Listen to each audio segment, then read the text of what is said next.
Know your stats. Prostate cancer, it's Men's Health Month, which brought us to these common facts as it relates to prostate cancer. And we thought, who should we bring in to talk about this? And we thought, well, how about an NFL Hall of Famer and his son to discuss a topic we think is very important. You know Mike Haynes. He's an NFL Hall of Famer. Tate Haynes, a Silver Pigskin finalist. Gentlemen, let's kind of, Mike, first of all, why is this cause so near and dear to your heart? Well, one, I'm a survivor myself, and I found out through my experience that a lot of men don't know anything about prostate cancer, as you just saw, a second leading cancer among men, and so many men are going to get this disease. So I didn't know anything about it, and I found out that most other men don't know. So we're hoping that through our campaign, you have guys not only like me, but guys like, I'll just stick with San Diego, how about Marcus Allen, you know, and other Hall of Fame players, to use their status where people love them, they love their team. We'll use that opportunity to educate men about the importance of early detection. How eye-opening is it when someone tells you, hey, you have cancer? And man, you go numb and you just flip out, go in this quiet time. So my doctor said, Mike, I need to see you, give you the results, make sure you bring your wife. So that was enough right there. I knew before I got there that he was going to tell me, but I still, when he said, Mike, you've got cancer, it was very tough. So the secret here, like any cancer, is catch it early, and that's why you're sitting here today. Yeah, and there's not a lot of symptoms, you know, and so if you wait until you have symptoms, oftentimes that's too late. So you have to know your personal history. That's the #1 thing. If it runs in your family, there's a 1 in 3 chance you're going to get it. If you're African American, there's a 1 in 5 chance. But for all men, it's 1 in 7. So more men are going to get prostate cancer than women breast cancer. And we're going to throw up. I think we have know your what is it? This is. I wanted to get to it. Some of the call to action board. Can you speak to that a little bit? Right there. Right here on this monitor.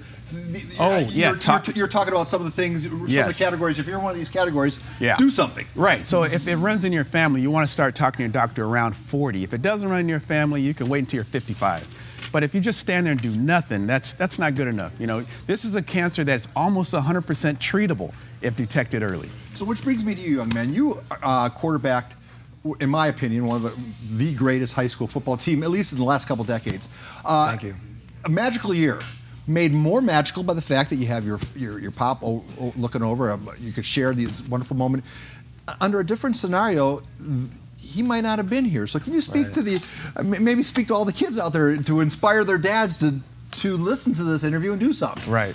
Well, like I said, I cannot imagine what life would have been like going through high school without having my dad.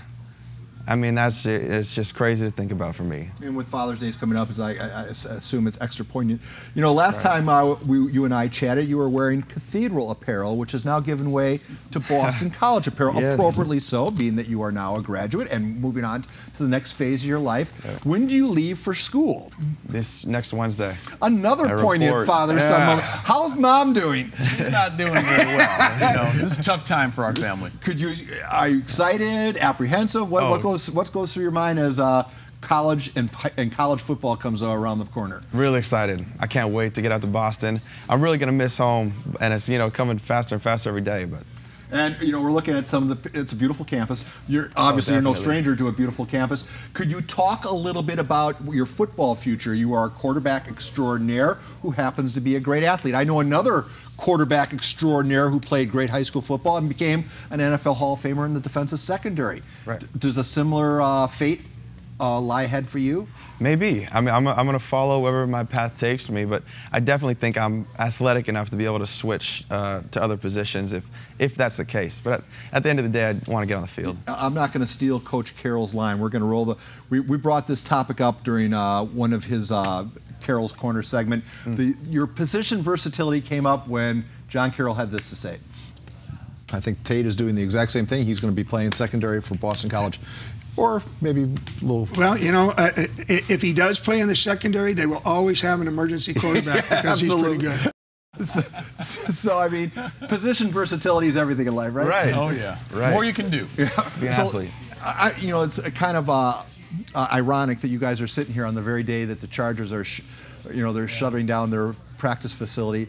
As a former Raider who has, seen his alma mater do similar things, is this a harder day, or can you relate to what the fan base is going through here? I really feel sorry for fans. You know, one, I love pro football, and I cannot understand. I cannot even think about having pro football in my town and then it's gone. How difficult that is. And even though the Chargers aren't moving far, they're still leaving San Diego. You know, and so if you've been a diehard Charger fan your whole life, you can't feel good about what's just going on right now. You won't see these guys in the community anymore. You won't see them doing the charitable work that they do in your community anymore. It's going to be a little different without football here. Tate, I'm be interested. Did you grow up a Chargers fan or a Raiders fan, or did you have to straddle both lines? I kind of had to straddle lines between Raiders and Patriots. Oh, so it's been easy to be a Patriot fan the last few years. Yeah, so what do you consider yourself? Well, it depends on where I am when you ask me. When you ask me, that matters. You know, so. can we talk a little bit about Cathedral Catholic? I was on the phone with Coach Doyle today in preparation for this interview. 60 kids in your graduating class are receiving some sort of athletic, either a full ride, partial ride. 14% of your class is moving on. Could you speak to the great fortune you had of being a student at Cathedral Catholic? Right.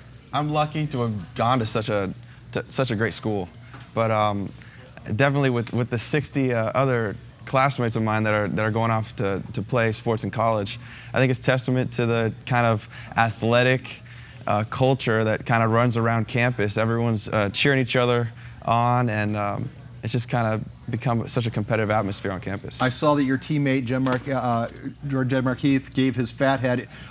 He was a Silver Pixie finalist too, and he gave, we're going to show it to his classmate friend that he made so popular on the gala that night in December. What are you going to do with your fat head? Maybe Mom can put it up in the bedroom and just keep. I don't think so. I don't think so. Or is that going to become is that going to become a private office now? Well, shout out to Thomas if he's watching. But my fat head, I'll have to find a nice place for it. I'm not really sure. Put it up next to Dad's probably. So your parting advice to your son is going to be? You know, just keep doing what you're doing. You know, just manage the things that you can control. And don't worry about the things that you can't control. And then we'll finish. We'll just bring this conversation all the way around again. We're going to put the prostate board up one more time. Mike, preach to the choir. Let the folks know. Speak to the guys out there. Know your stats. It's a campaign about knowing your own personal history. So guys, don't wait until you have a symptom. Go find out if it runs in your family. There's a great chance that you'll get this disease. All that is a call to your doctor and go in, right? Yep. Go see your doctor. It's 2 tests, a blood test, and a digital rectal exam. Very easy to get this done. You have to do it. You have to do both tests. A lot of people aren't so excited about doing the digital rectal exam, but you need to do both. You might miss it on one and catch it on the other. Hey, what the gals have to endure, if we can't suck it up for one test. Yeah. I think the women out there know what I'm talking about.